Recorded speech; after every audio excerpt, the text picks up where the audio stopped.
I'm going to be doing some patchwork, and I'm just going to show you two ways that I may go about it. I don't have any spackle tape or drywall tape,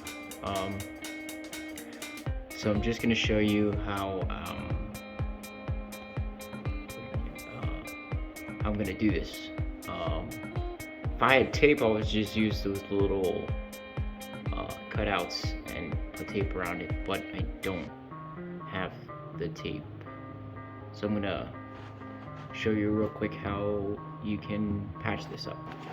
Alright, so basically what you're gonna want to do is if you have some drywall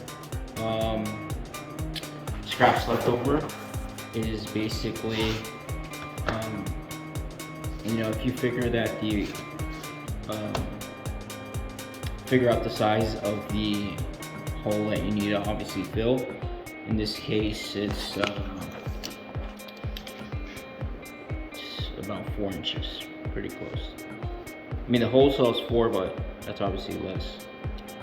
So you could do it this way, and it's basically just a cutout of the drywall. So what I do is I at least want like about 1 inch of paper around the whole circle, so that way you can spackle and set that in. So essentially you're ending up with 6.5 inch squares. So basically you can eyeball it, or you can, if you want to be precise, you can measure it.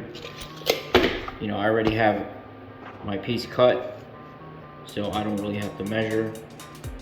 It doesn't have to be precise, like I said. And you just basically, you could just leave a little mark and kind of just doesn't have to be perfect. Snap that side. Let me not drop this piece. Alright, so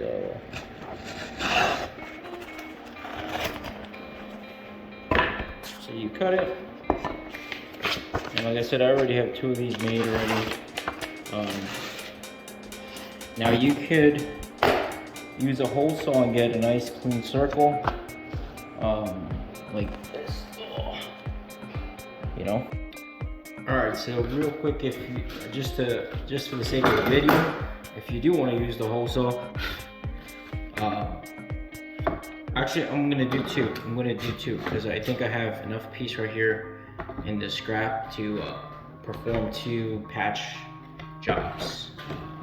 So I'm gonna try to do it in real time and not really just slow down. So I have my piece. I'm just gonna eyeball it. There we go. Alright. So I already know that I need at least 1 inch. Alright, on both sides. Alright. So, and if you want to use a little gauge, you could do it. I'm not. I kind of already know where to go. Alright, so then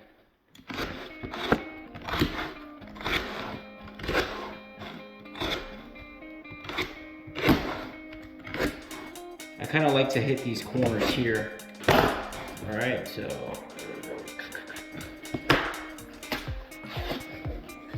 I think that's the factory end.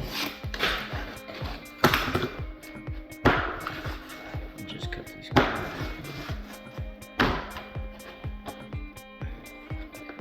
So sometimes if you don't cut these little corners, it's hard to grab.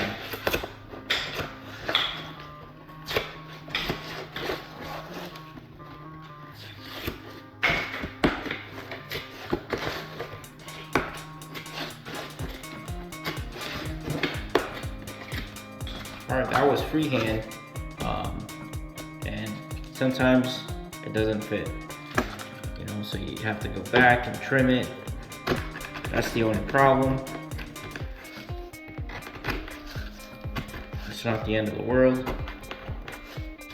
but we'll see which one's faster.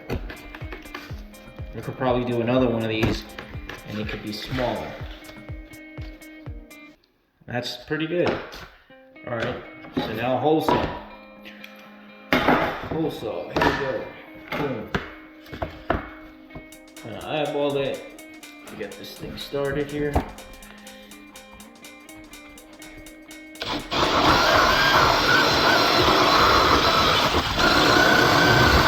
You really don't want to go crazy with this with the drill, because it will drill all the way through with no hesitation. And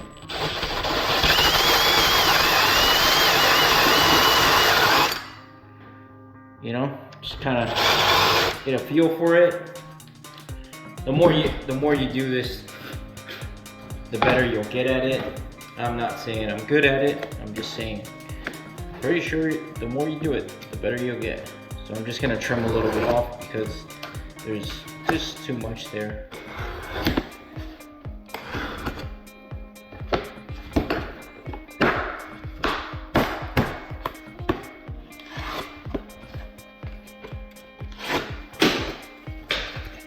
There it is.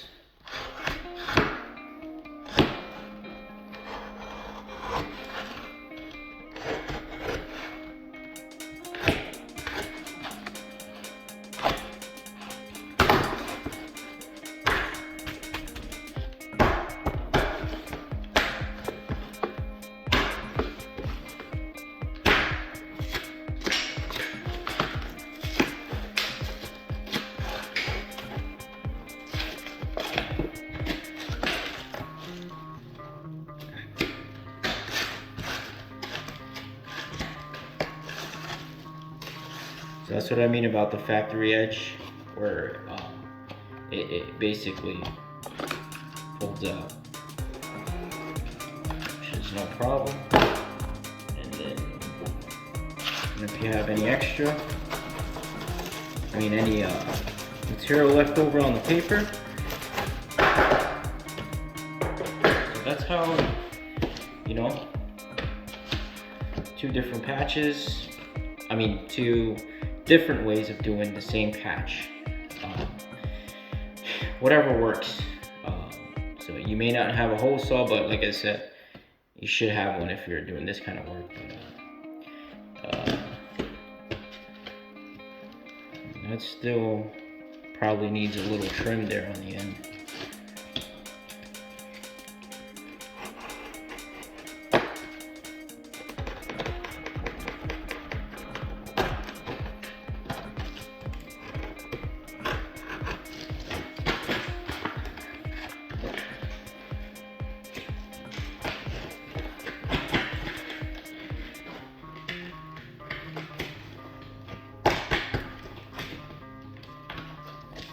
So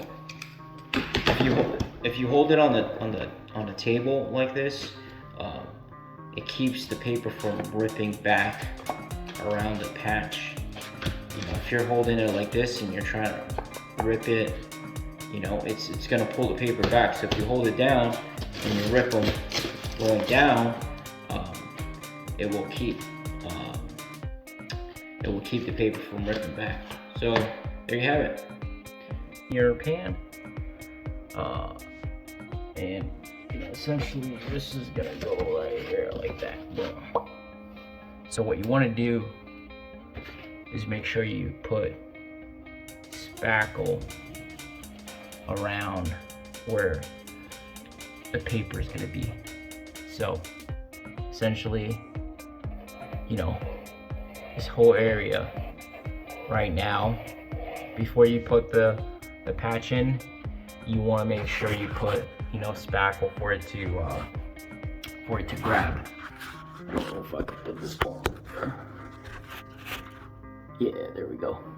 All right, so, and again, I'm not a professional spackler, but I like spackling. I like spackling. It's fun. So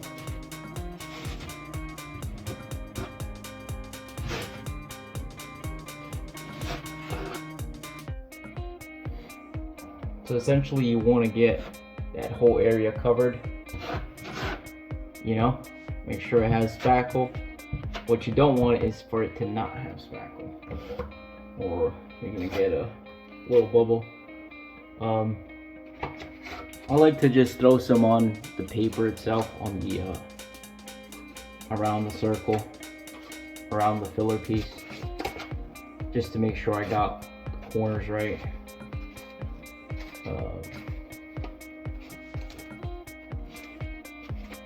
And it's fun.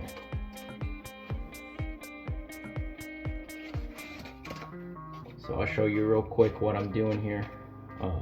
Essentially, I'm just like kind of like back buttering the patch real quick, just to ensure that that inside corner, you know, I can't really like jam it in that hole that well, but I can put it on the patch. So just, I mean, you could go crazy with it, but you don't have to. For me, I think that's great. And then just throw it up in there.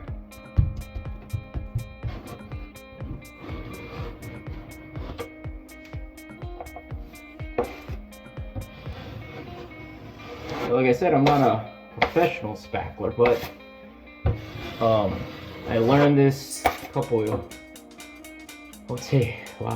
a few years ago from a buddy of mine, and I stuck with it.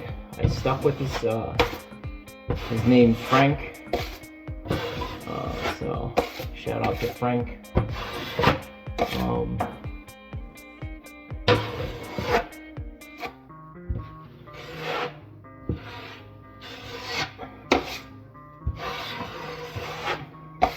No screws. You could leave the screws for later.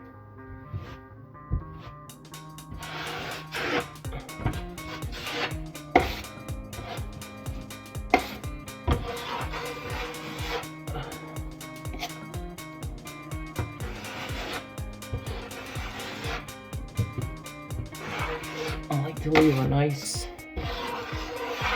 circle for the first pass.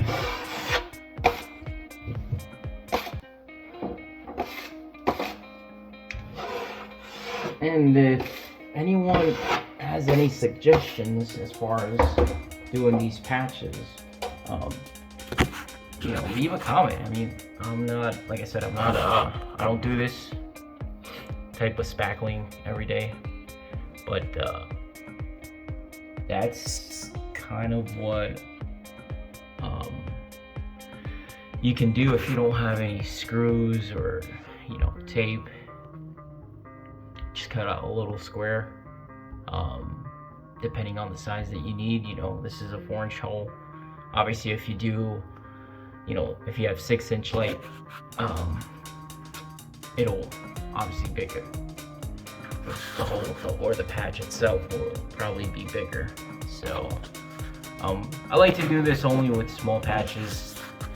Anything bigger than that, I'm just gonna put blocking screws, probably a little bit of glue, and just use a big piece and tape it up. But something small like this, a little patch like this, is okay in my book. Alright, that's it. Thank you for watching.